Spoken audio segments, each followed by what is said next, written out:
Terminó hace minutos la comparecencia del ministro del Interior, Nicolás Martinelli, ante la Comisión Especial de Seguridad Pública y Convivencia del Senado sobre las denuncias realizadas por el diputado de Cabildo Abierto, Sebastián Cal. En un audio que se viralizó, el legislador fernandino contó al periodista Cecinaro, director del portal Crónicas del Este, que el empresario Gonzalo Aguiar, asesinado en su casa en febrero e investigado por estafa, tenía contacto con altas jerarquías del gobierno. Cal sostuvo que Aguiar era amigo del presidente Lacalle Pou y que otros dirigentes del Partido Nacional le facilitaban el acceso a la torre ejecutiva. Participó de esta misma comisión el diputado y ratificó las acusaciones contra la policía por filtrar información a Aguiar, quien según Cal lo amenazó. El contenido de esta sesión no se hizo público a solicitud del senador Guido Manini Ríos, líder de Cabildo Abierto, que pidió que se declarara como secreta.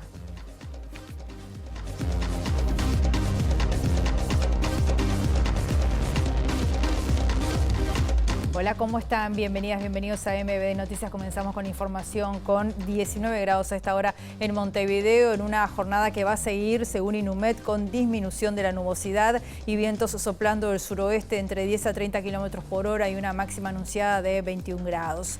Viendo como siempre las cámaras del Centro de Gestión de Movilidad, en Pablo de María entre 18 y Colonia, allí hay obras, hay que tener cuidado hasta las 19 y 30 horas. También en Dubimioso Terra entre Nicaragua y Miguelete son algunos de los puntos que están complicados a esta hora en Montevideo. Bien, vamos al desarrollo de los titulares, si les parece.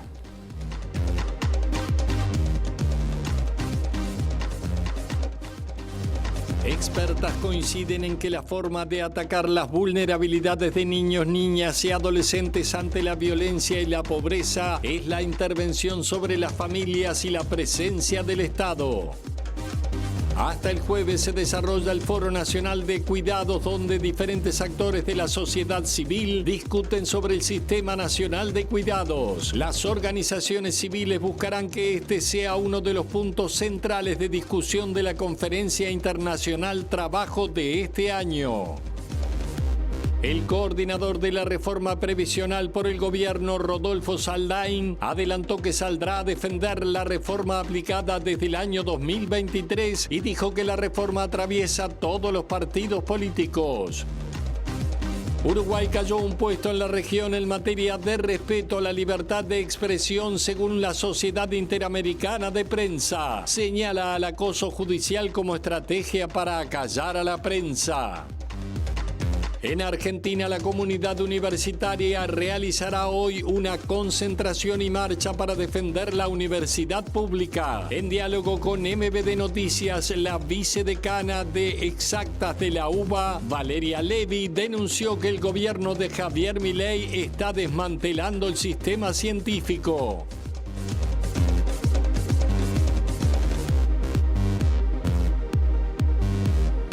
Como decíamos en la portada, el ministro del Interior, Nicolás Martinelli, estuvo hasta hace minutos en la Comisión Especial de Seguridad Pública y Convivencia del Senado. Allí ha estado trabajando nuestra periodista Giuliana Perdomo. Buen mediodía. Giuliana, adelante, bienvenida. Así es, Rosina, buen mediodía para todos. El ministro del Interior, Nicolás Martinelli, se retiró de esta Comisión de Seguridad y Convivencia sin dar declaraciones. Y a propósito de este tema que tú ya relatabas, estamos con el senador Eduardo Brenta. Muchas gracias por estos minutos. Bueno, Brenta, ¿satisfacieron las explicaciones del ministro Martinelli? Bueno, en realidad hubo dos etapas en la comisión. Una en referencia a las denuncias que el diputado Cal realizó en ocasión de que era ministro del Interior el ex ministro Heber, actual senador Heber.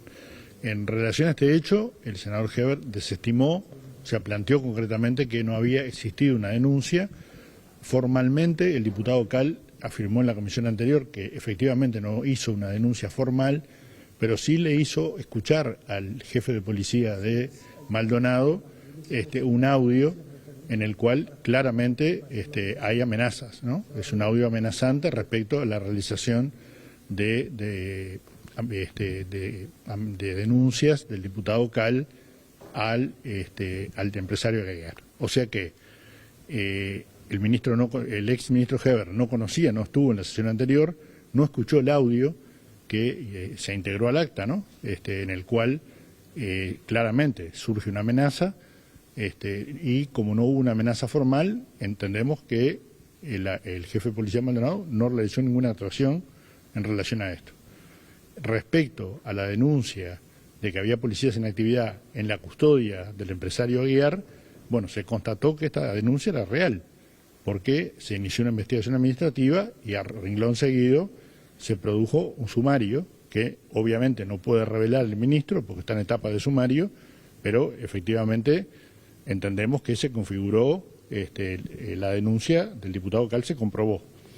Respecto a todo el resto de las situaciones de actuaciones del gobierno en general, porque hubo gestiones por una zona franca en Bella Unión, gestiones vinculadas a la empresa Boreal, la estafa, la comparecencia en el casamiento del empresario, etcétera. El ministro actual entiende, el ministro Martinelli, que bueno, que era parte de su función como asesor del presidente de la República en los temas vinculados al cannabis y por tanto no dio ninguna explicación porque entiende que en realidad es su función. ¿Es suficiente para ustedes? ¿Está cerrado el tema? No, el tema para nada está cerrado, por el contrario. La comisión resolvió, por un tema formal, le corresponde al Pleno del Senado enviar estas actas a Fiscalía, por lo cual en la próxima sesión del Senado, el 7 de mayo, vamos a levantar el secreto de las actas y a enviar en forma simultánea a Fiscalía de Maldonado, que nos requirió las actas, la información que surge de las mismas, y luego esto va a continuar en la justicia. ¿Para ustedes qué ha cuestionado el ministro del Interior? A nosotros lo que sucede es una ausencia de claridad respecto a una serie de gestiones muy importantes, ¿no? De una empresa que se instala en Salto con 400 puestos de trabajo, una gestión sobre una zona franca en Bella Unión, sobre la cual el gobierno también trabaja en esta línea, con un empresario que termina en una situación absolutamente irregular, ¿no? Estafando a la empresa original, y una serie de denuncias de un legislador, que por otra parte no es un legislador del Frente Amplio, es un legislador de Cabildo Abierto, que afirma haber realizado una serie de denuncias respecto a su seguridad, que entendieron que no eran denuncias y por tanto no se investigó respecto a ellas. Heber dice que Cal no hizo esas denuncias a nivel de la justicia, ¿esto es así? Sí, es así. Él manifestó en la comisión que no lo hizo porque tenía temor a sufrir represalias de parte del empresario Aguiar, y esa fue su razón. Ahora Heber dice que no le confirma amenazas, Cal, que es una discusión entre privados, dice él, y que por eso él no va a entrar como ministro del Interior a revisar todas las denuncias que hay sobre situaciones de privados. Bueno, en realidad esto es lo que el ex ministro y actual senador Heber manifestó en la comisión. Él no estuvo presente en la sesión anterior, en la cual el diputado Cal hizo escuchar el audio, que es un audio claramente amenazante, en la cual se le dice que de continuar realizando denuncias respecto a Aguiar, él mismo va a tomar alguna medida, digamos. Entendemos, el audio era de Aguiar, claramente, y era un tono claramente amenazante. ¿La comisión va a hacer algún otro tipo de convocatoria por este tema, la comisión? No, la comisión va a enviar al Pleno la decisión de levantar el secreto de las actas y enviarla a la Fiscalía de Maldonado, que es la que está investigando, una de las fiscalías, ¿no? Hay 3 fiscales investigando este hecho, el de delitos económicos, el del fiscal penal y un tercer fiscal. Nosotros daremos toda la información y la justicia deberá avanzar en este sentido, viendo las eventuales responsabilidades que puedan surgir. Respecto al jefe de policía de su momento, Maldonado, ¿qué alguna duda de su actuación? Bueno, es que no hubo actuación. Al entender, según lo expresó el ministro Heber hoy, de que no hubo una denuncia formal, no hubo una actuación respecto a esto. Bueno, nosotros escuchamos el audio que el diputado nos proporcionó, y es claramente amenazante. ¿Y en el caso del precandidato Álvaro Delgado, que también se lo mencionaba en estas denuncias de Cal? No, el ministro manifestó que no tenía idea respecto a que si hubo alguna gestión de parte del entonces secretario de Presidencia, Álvaro Delgado. ¿Cuánto hubo financiamiento de campaña de Aguiar a Martinelli o a algún integrante del Partido Nacional? No, eso no nos consta, y en ningún momento estuvo planteado por nadie en la comisión, ni por el diputado Cal, ni obviamente ningún legislador. ¿Se lo quiere dejar como un inventor de historias, sacarla acá? Bueno, yo no puedo juzgar eso. El diputado hizo un planteo en la comisión. Imagino que esto lo reafirmará en la justicia y la justicia actuará en función. ¿No hubo ninguna actuación administrativa por parte del Ministerio del Interior entonces sobre lo que denuncia Cal, más allá de la denuncia que hizo el sindicato policial sobre los policías y los vínculos con Aguiar? ¿No hubo actuaciones o investigaciones sobre Pioli ni sobre nada de lo que Cal denunció entonces. No hubo ninguna actuación porque, según expresó el ministro Heber, que era el ministro en ese momento, él entendió que no hubo una denuncia, sino que hubo que lo que le transmitió el diputado eran insultos que recibió de parte del empresario. Bueno, ahí hay claramente una contradicción, ¿no?, entre lo que manifestó el diputado en la comisión y lo que manifiesta el actual senador Heber. ¿Quedan puntos oscuros? ¿Quedan temas por dilucidar en ese vínculo? Bueno, claramente la situación es muy confusa, no casualmente hay 3 fiscalías trabajando en el tema, nosotros obviamente hemos dado los pasos que podemos dar, hasta aquí hemos llegado y vamos a contribuir con esta información a la actuación de la Fiscalía y de la Justicia. ¿Queda cerrado el caso Taró con respecto a los traslados que ha hecho como director de CONCAR? No, nosotros ese hecho no lo consideramos cerrado, se está trabajando sobre ese tema. Bueno, Rosina, tenían la palabra del senador del Frente Amplio, Eduardo Brenta, a propósito de esta comparecencia del ministro del Interior, Nicolás Martinelli, y las denuncias del diputado cabildante Sebastián Cal. Las instancias parlamentarias van a continuar cuando se levante el secreto de las actas y se conozca más información en el mes de mayo. Muy bien, Juliana, muchas gracias. Seguimos con temas que tienen que ver con el Parlamento. Una comisión especial del Senado va a estudiar el proyecto de ley de financiamiento de los partidos políticos. El senador y líder de Cabildo Abierto, Guido Manini Ríos, dijo que espera que en mayo quede aprobado definitivamente y aseguró que sería una señal de transparencia de todo el sistema político. Nosotros hemos planteado que queremos que se apruebe de una vez por todas. Lo hemos planteado a los demás partidos políticos. Entendemos que a más tardar en el mes de mayo se va a votar ese proyecto de ley que ya tiene media sanción en diputados. ¿Hay alguna propuesta de mejora de algún partido político? Bueno, si es para mejorar, acompañaremos. Así que estamos convencidos de que no va a pasar de un mes más sin ley de financiamiento de los partidos políticos. Es una señal necesaria que de una vez por todas tenemos que dar a la ciudadanía. Mi partido tiene recursos muy limitados. No hemos tenido los recursos que evidentemente otros sectores y partidos tienen. Bueno, habrá que preguntarle a esos sectores cuál es el origen de esos recursos. Supongo yo que estará todo bien, todo en regla. Nosotros nos manejamos prácticamente que con recursos de los militantes y con el adelanto que podamos recibir del Banco República a cuenta de los votos que eventualmente saquemos en octubre.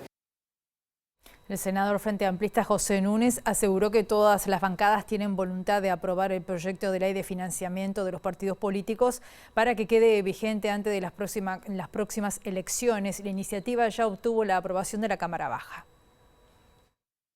La idea es aprobar la ley en el mes de mayo. De lo que se trata es de mejorar los mecanismos de control de las finanzas de los partidos políticos y de las campañas electorales para impedir que el dinero del crimen organizado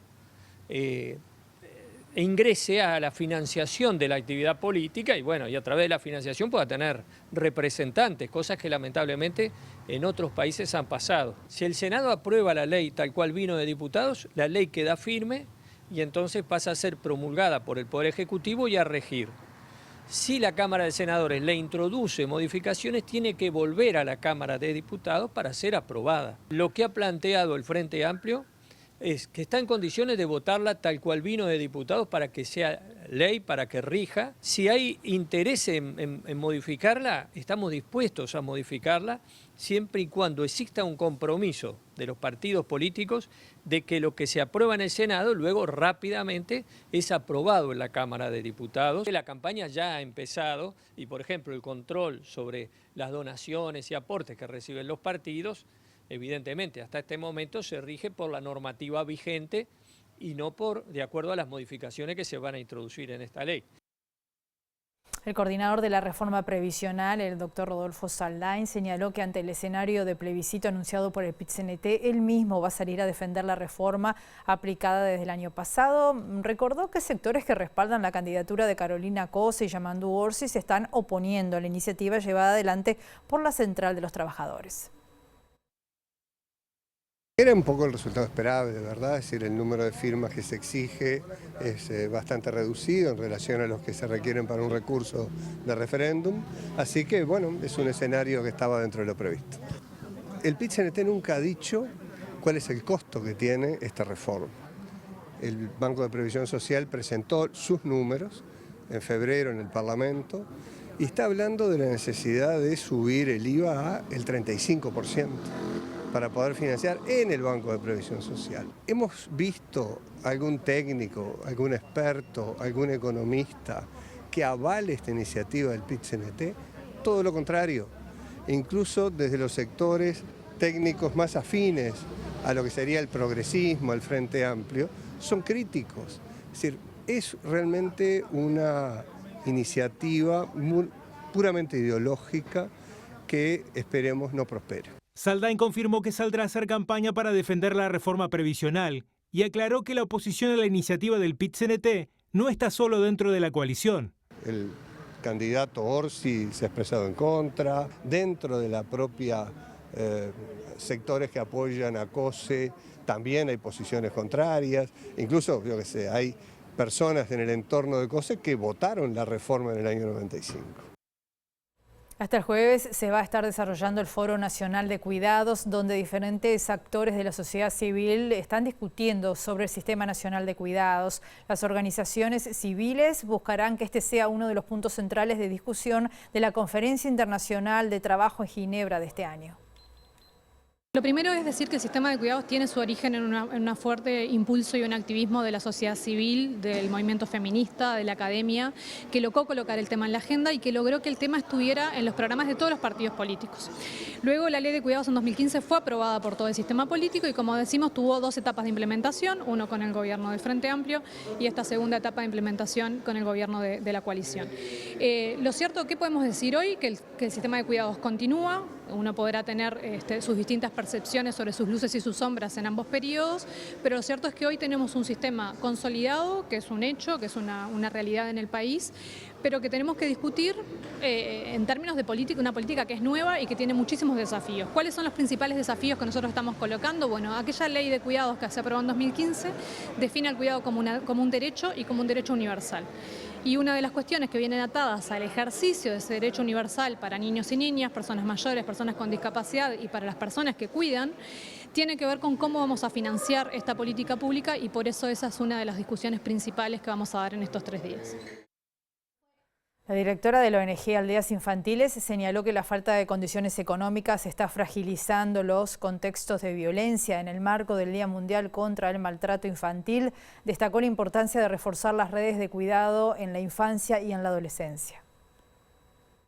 La pobreza, la deprivación, tiene asociadas unas condiciones materiales que, además de que estructuralmente son violentas, facilitan que se den algunas situaciones vinculadas al maltrato. Es un elemento fragilizador.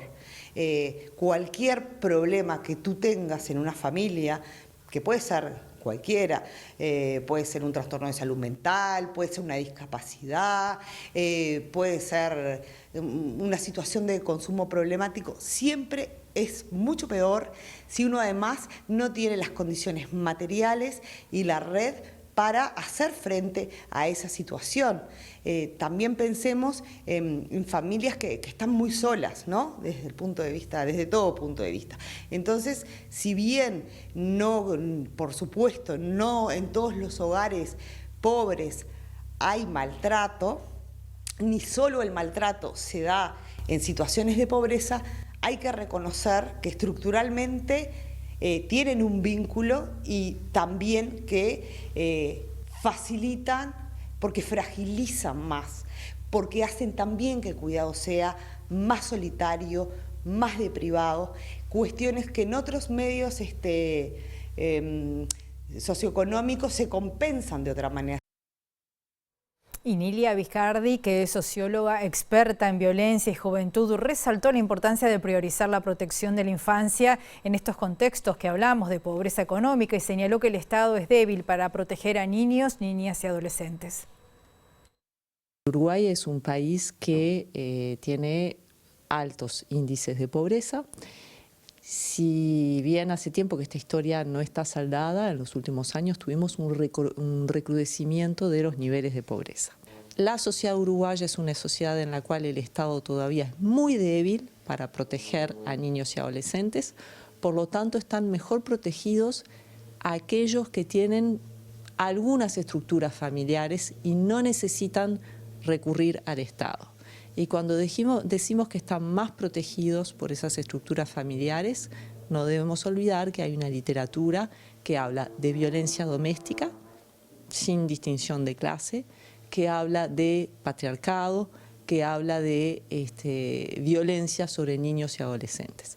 Por lo tanto, el panorama es complejo y desafiante, hay espacios de libertad, la defensa del espacio público, del deporte, de lo público, que los niños se encuentren en la escuela, en el deporte, en la plaza, entre ellos. Si bien sabemos que el Uruguay es un país, como todo país pobre, que depende muchísimo de las estructuras familiares, hay que luchar para que aquellos que no tienen una estructura familiar ideal puedan recurrir al Estado para defender a sus derechos y, asimismo, para evitar que esas estructuras familiares, a veces excesivamente patriarcales o autoritarias, también no sean una fuente de violencia hacia niños y adolescentes. ¿Hay acuerdo entre todos los partidos políticos y el Sindicato Médico del Uruguay para regularizar los llamados servicios VIP que están ofreciendo algunas mutualistas? El proyecto de ley apunta básicamente a prohibir que se otorguen beneficios en la atención y acceso a la salud, pero no impide esta iniciativa los servicios de hotelería que están prestando ya hace tiempo algunas instituciones de asistencia médica. Todos los partidos que integramos la comisión nos comprometimos a votarlo rápidamente. O sea que básicamente es eso. Y acá es bueno aclarar y no confundir a la gente. Una cosa son los servicios VIP o mal llamados VIP, que son aquellos que de repente el usuario tiene una disposición económica en poder adquirir, lo que tienen que ver con los servicios de hotelería, de, por ejemplo, sala individual, desayuno para el acompañante, determinados servicios o prestaciones que no están en el PIAS. Pero ¿qué pasó? A estas prestaciones que obviamente años se estaban vendiendo, se le suman todas aquellas prestaciones que están obligadas a dar estas instituciones. Entonces estos usuarios no se afiliaban a los servicios VIP para tener sala privada o para tener desayuno para el acompañante. Se afiliaban para que cuando el médico generalista de ellos le pidiera una consulta con internista, la tuvieran rápidamente. Y ahí es cuando no hay una equidad en el sistema. Eso va en contraposición a los sistemas rectores del Sistema Nacional Integrado de Salud.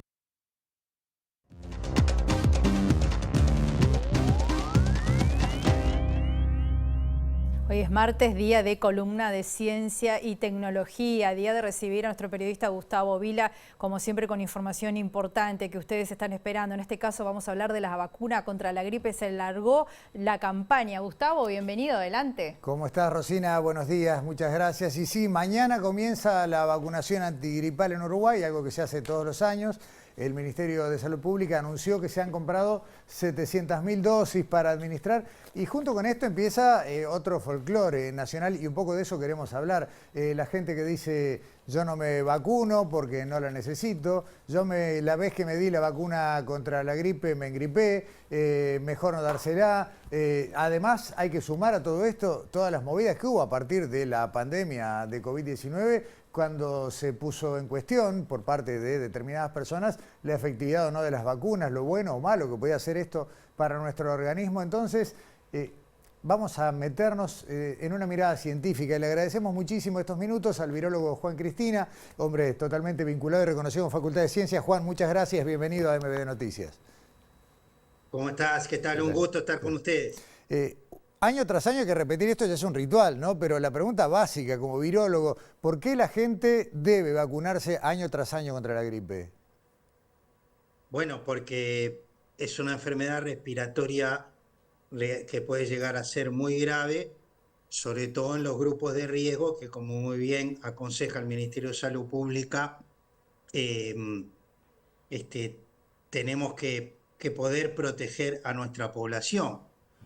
Principalmente tomando en cuenta que Uruguay tiene una determinada pirámide poblacional, aquellos que somos mayores de 65 años y podemos tener un problema que puede ser grande.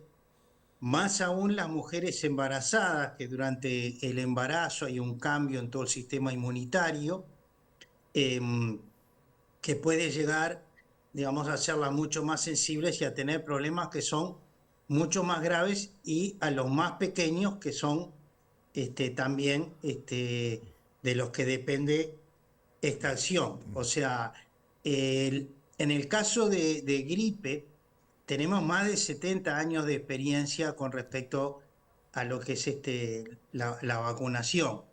Eso que mencionaba, dice, bueno, doctor, pero yo me vacuné, pero igual me enfermé.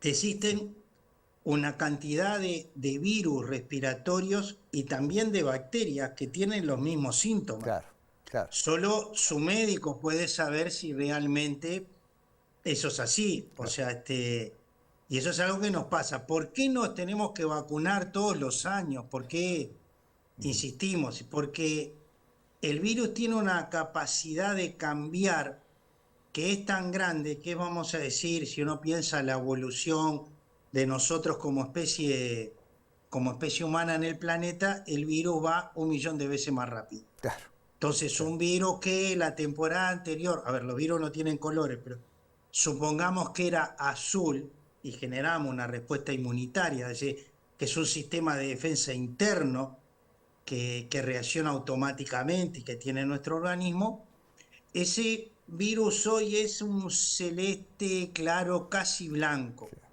Y como, aunque todos no lo pueden creer, ese sistema de defensa tiene una memoria, pero tiene una memoria muy específica. Si es un virus azul, diría, ya lo vi y lo voy a atacar. Pero eso es lo que nosotros contribuimos todos los años, tanto los ministerios de salud pública como los laboratorios de investigación. Tratamos de caracterizar cuáles son las estirpes de gripe que están evolucionando, de manera que las podamos incluir en la vacuna. De hecho, hay 2 reuniones de la Organización Mundial de la Salud, una que es para determinar qué cepas de gripe van a ir en la vacuna para el hemisferio norte, y unos meses más tarde se decide cuáles son las estirpes que van a estar en la vacuna del hemisferio sur, o sea, de acuerdo a las estaciones. Está bien. Entonces, eso es lo importante atender. Además, la vacuna, digamos, en realidad tiene no solo una estirpe, sino las que son necesarias. En este caso, son 2 de gripe A, que digamos que tienen esos nombres raros, que son de las primeras letras de 2 proteínas, 2 compuestos que están en la superficie del virus, para que todo el mundo entienda, que se llaman H y N. Claro. Y otras 2 que son del tipo B. La gripe tipo B es especialmente indicada para lo que yo les decía, para el grupo de mayores de 65 años, que es donde esto nos da todos los años algún susto importante. Doctor Cristina, o sea que las vacunas que van a empezar a circular a partir de mañana vienen cargadas con esas 4 variantes, con esas 4 estirpes. 2 del grupo A, 2 del grupo B, que no quiere decir que sea el 100% de las variantes que van a estar circulando en el hemisferio sur, pero se intuye, a partir, usted decía, de 70 años de experiencia, que son las que van a necesitar mayor protección. Exacto, son las que la Organización Mundial de la Salud en su reunión recomendó para que los países del hemisferio sur utilizáramos, ¿no? Hay varios tipos de vacunas, pero todas tienen estirpe de gripe A y tipo B, según la región o según el año. Normalmente son 2 de A, 1 o 2 de B, de acuerdo a lo que cada país entienda, de acuerdo a las recomendaciones. Pero quiero dejar, porque muchas veces minimizamos gripe como algo, decir, tuve una gripe. Sí, 2 estornudos. En ese conjunto de cosas, pero digamos, los niños muy pequeños o las mujeres embarazadas nos pueden dar un susto muy grande con una infección respiratoria realmente que puede llegar a ser aguda y que puede llegar a complicar de manera muy importante la salud de la persona. Sí, para memoria colectiva podemos recordar lo que fue el episodio de la H1N1, no recuerdo exactamente el año, pero hará 10 años hacia atrás. 2009. 2009, un poquito más. Fue tremendo, no estaba en el paquete de inmunización esa variante.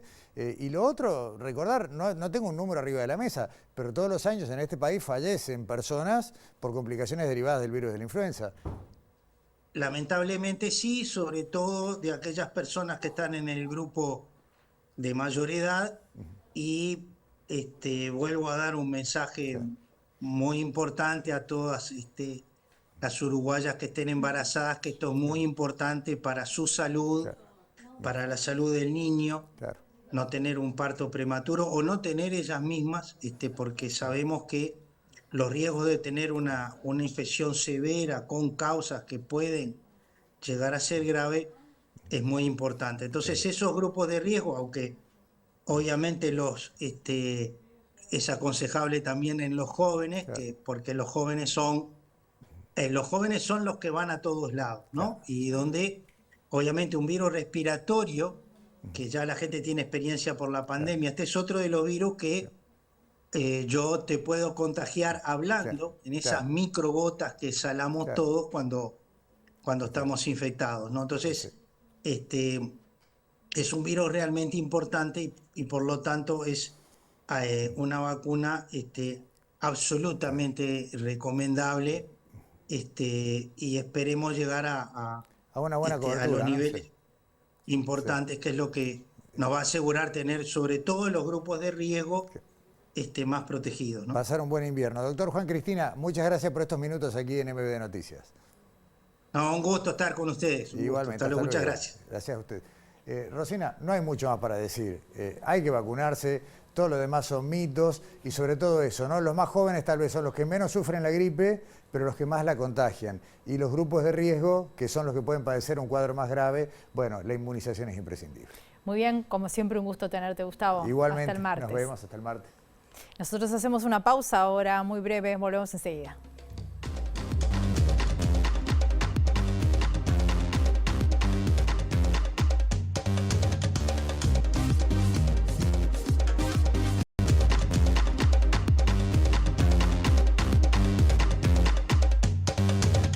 Presenta Jardín de las Mascotas, primer cementerio, parque y crematorio para mascotas de compañía. Conozca nuestros planes de afiliación y obtenga la tranquilidad de tener una cobertura digna para su mascota. Afilie sus mascotas a nuestros servicios de sepulturas o cremaciones. Brindamos atención y asesoría personalizada. Jardín de las Mascotas, líderes desde 1995, trabajando con los valores de respeto, atención y confianza.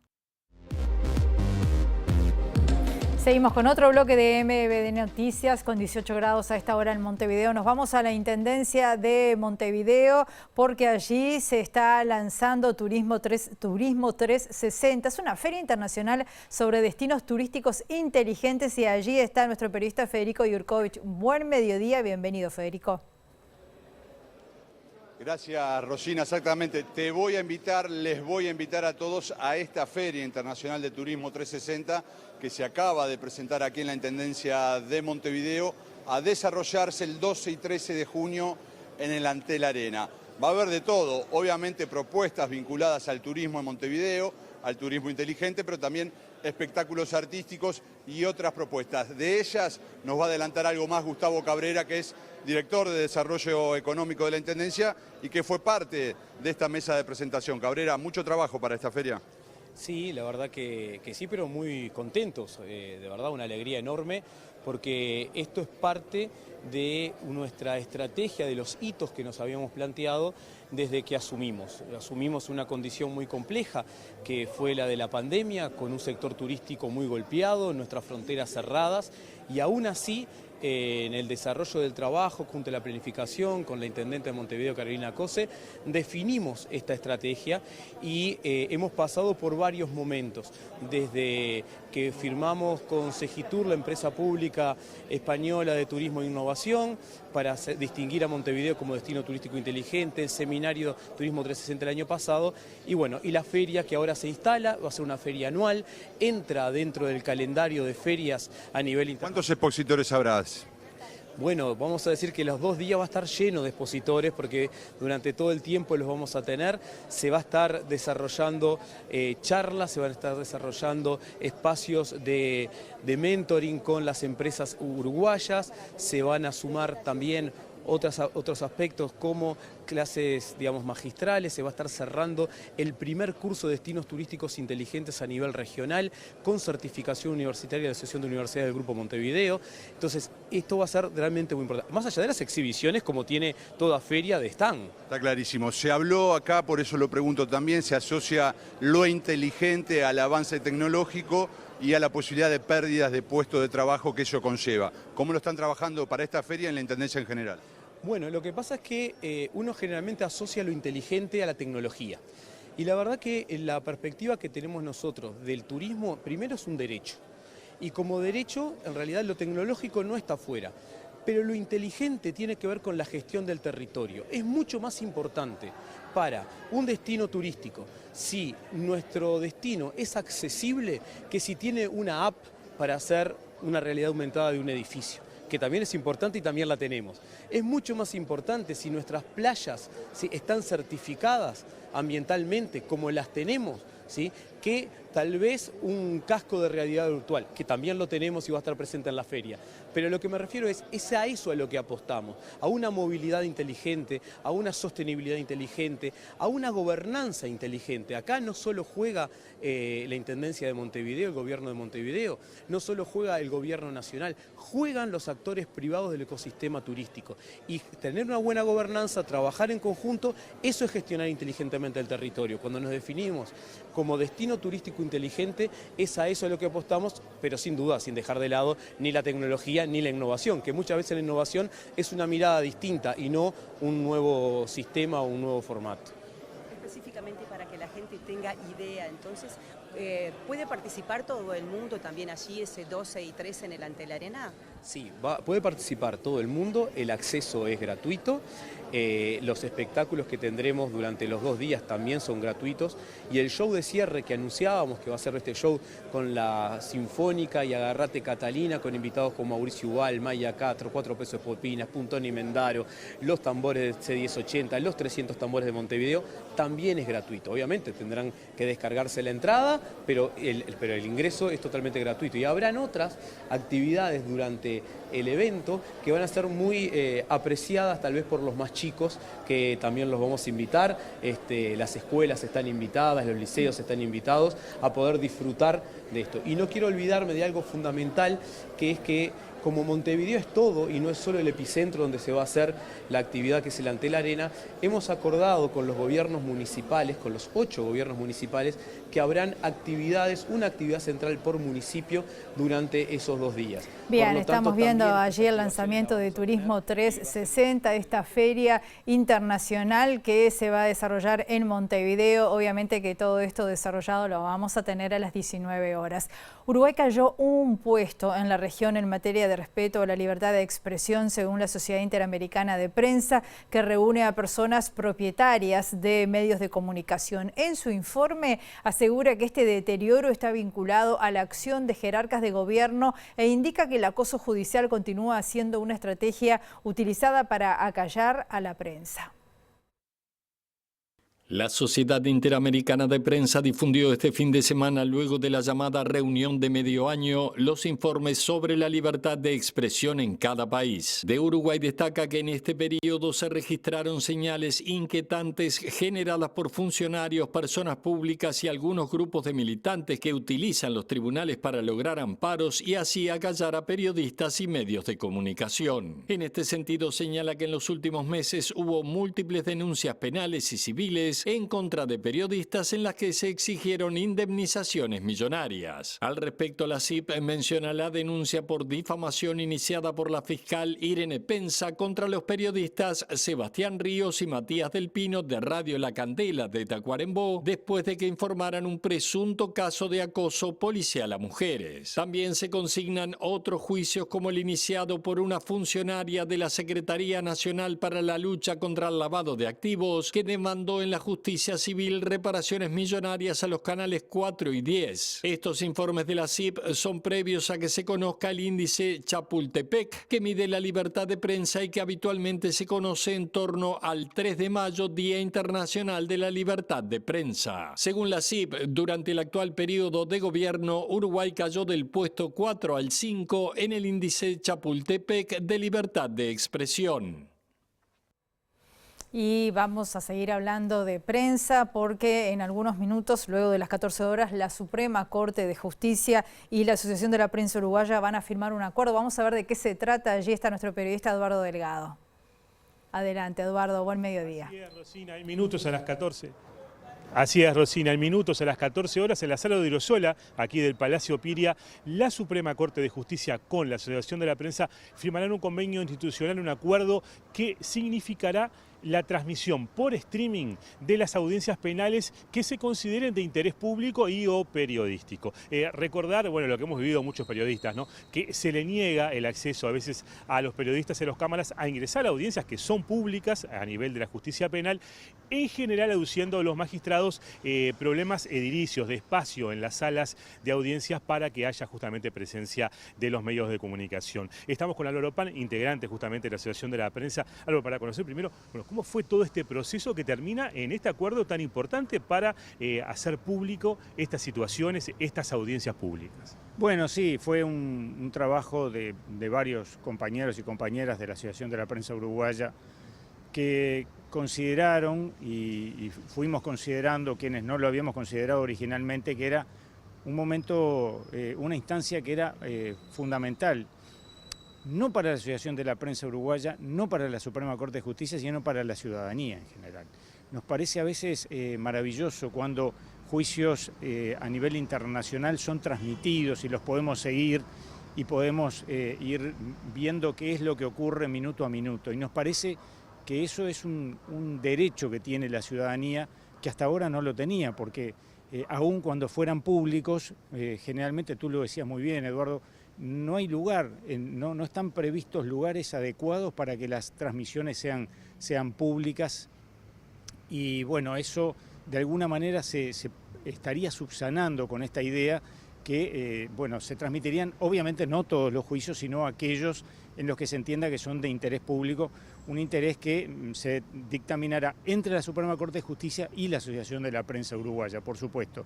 Y siempre va a quedar a criterio del juez o de la jueza actuante, ¿verdad? Porque, es decir, puede haber algunas circunstancias que lleven a que, bueno, se decida que más allá de lo que se haya declarado previamente, se decida no hacerlo público o incluso durante la misma, el mismo juicio que se esté llevando adelante, si alguna de las partes solicitara que en determinado momento se interrumpiera esa transmisión, también se va a hacer, se va a contemplar obviamente esos derechos. Así que así está planteado en principio, en forma muy somera, esta explicación que tú me pedías. Y Álvaro, después del acuerdo, ¿cómo seguiría el tema de la implementación y cómo este proceso de cómo se definirá cuál audiencia es de interés público o periodístico? Bueno, eso es lo que te decía, que de alguna manera se va a estar conversando ahora en el acuerdo. Yo no quiero anticiparme mucho, porque si no parece que estoy robando un protagonismo que no me corresponde, pero entre ambas partes se va a llegar a la conclusión de si es o no de interés público. Lo puede plantear la Suprema Corte si nos interesa que este juicio se transmita, y lo puede plantear la Asociación de la Prensa. Es decir, bueno, a nosotros nos interesaría transmitir este juicio por determinadas razones. Y bueno, si hay acuerdo, por supuesto que se va a hacer. Por último, Álvaro, tras el cambio del Código de Proceso Penal de 2017, las fiscalías han tomado una relevancia muy importante justamente en lo penal. Mucho se define allí en esa instancia. ¿Han tenido algún contacto? ¿Tienen previsto desde APU justamente tender puentes para que haya más información pública respecto a lo que ocurre en Fiscalía? Bueno, esa sería una siguiente etapa, ¿no? Ahora estamos tratando de terminar de atar este convenio, ver que vaya funcionando de acuerdo a lo que tenemos previsto, ambas partes, y bueno, luego sería un paso ineludible, pero no quiero anticipar lo que necesariamente va a venir después, ¿no? Álvaro Paz, muchas gracias por estos minutos. Muchas gracias a ustedes. Rosina, como decíamos, en minutos entonces este acuerdo entre la Suprema Corte, la Asociación de la Prensa, es posible que en poco tiempo más adelante tengamos la posibilidad de ver audiencias penales de interés público o periodístico, como a veces se hace muy difícil en este momento que se cumpla. Presentó Jardín de las Mascotas, primer cementerio, parque y crematorio para mascotas de compañía. Conozca nuestros planes de afiliación y obtenga la tranquilidad de tener una cobertura digna para su mascota. Afilie sus mascotas a nuestros servicios de sepulturas o cremaciones. Brindamos atención y asesoría personalizada. Jardín de las Mascotas, líderes desde 1995, trabajando con los valores de respeto, atención y confianza.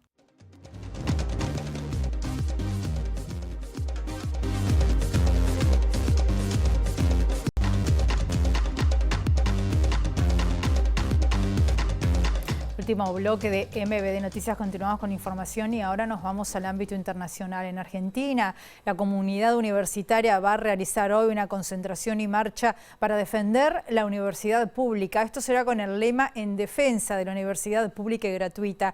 Esta mañana, en diálogo con MBD Noticias, la vicedecana de Exactas de la UBA, Valeria Levy, dijo que el gobierno de Javier Milei está desmantelando todas las estructuras que conforman el sistema científico y puso como ejemplo que hace 4 meses que no se están recibiendo los fondos que corresponden a subsidios para investigación. La concentración será a las 15:30 horas en el Congreso de la Nación para partir hacia Plaza de Mayo.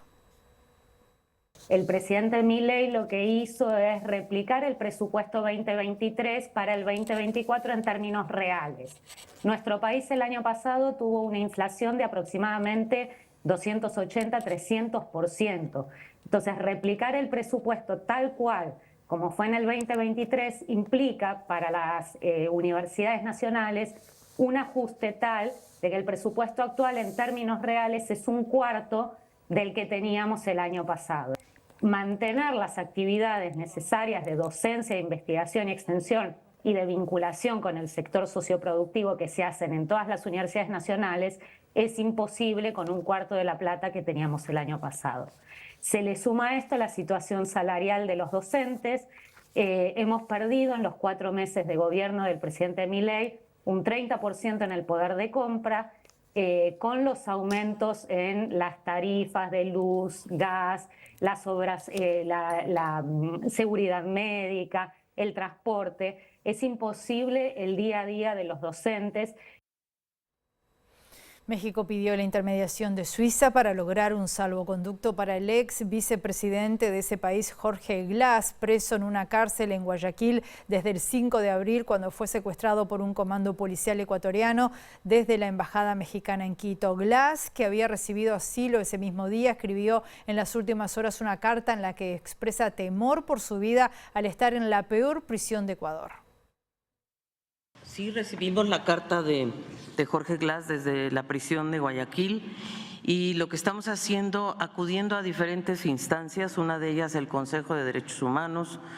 Hemos acudido también a, estamos viendo lo de la Convención de Caracas, que es nuestro derecho de que nos entreguen a Jorge Glass con un salvoconducto. Y seguimos haciendo las gestiones para ello. En este momento preocupados sobre todo por su estado de salud, hemos pedido el apoyo incluso de terceras embajadas que están en Ecuador, como la Embajada de Suiza y la Nunciatura, que se han ofrecido también en apoyar y visitar a Jorge Glass y interceder ante las autoridades para que nos lo entreguen.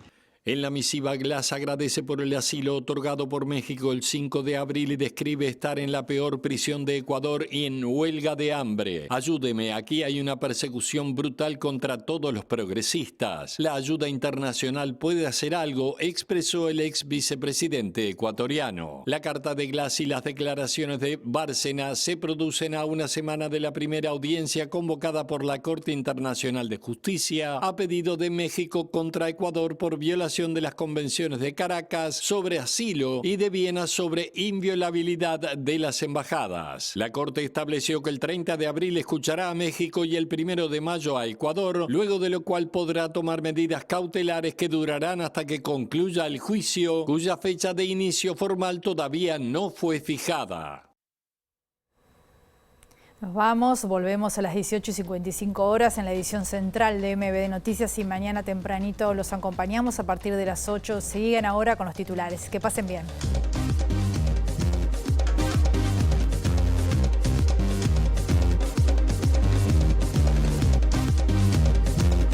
Expertas coinciden en que la forma de atacar las vulnerabilidades de niños, niñas y adolescentes ante la violencia y la pobreza es la intervención sobre las familias y la presencia del Estado. Hasta el jueves se desarrolla el Foro Nacional de Cuidados, donde diferentes actores de la sociedad civil discuten sobre el Sistema Nacional de Cuidados. Las organizaciones civiles buscarán que este sea uno de los puntos centrales de discusión de la Conferencia Internacional Trabajo de este año. El coordinador de la reforma previsional por el gobierno, Rodolfo Saldain, adelantó que saldrá a defender la reforma aplicada desde el año 2023 y dijo que la reforma atraviesa todos los partidos políticos. Uruguay cayó un puesto en la región en materia de respeto a la libertad de expresión según la Sociedad Interamericana de Prensa. Señala al acoso judicial como estrategia para acallar a la prensa. En Argentina, la comunidad universitaria realizará hoy una concentración y marcha para defender la universidad pública. En diálogo con MBD Noticias, la vicedecana de Exactas de la UBA, Valeria Levy, denunció que el gobierno de Javier Milei está desmantelando el sistema científico. Desde las 10 de la mañana, el ministro del Interior, Nicolás Martinelli, responde ante la Comisión Especial de Seguridad Pública y Convivencia del Senado sobre las denuncias realizadas por el diputado de Cabildo Abierto, Sebastián Cal.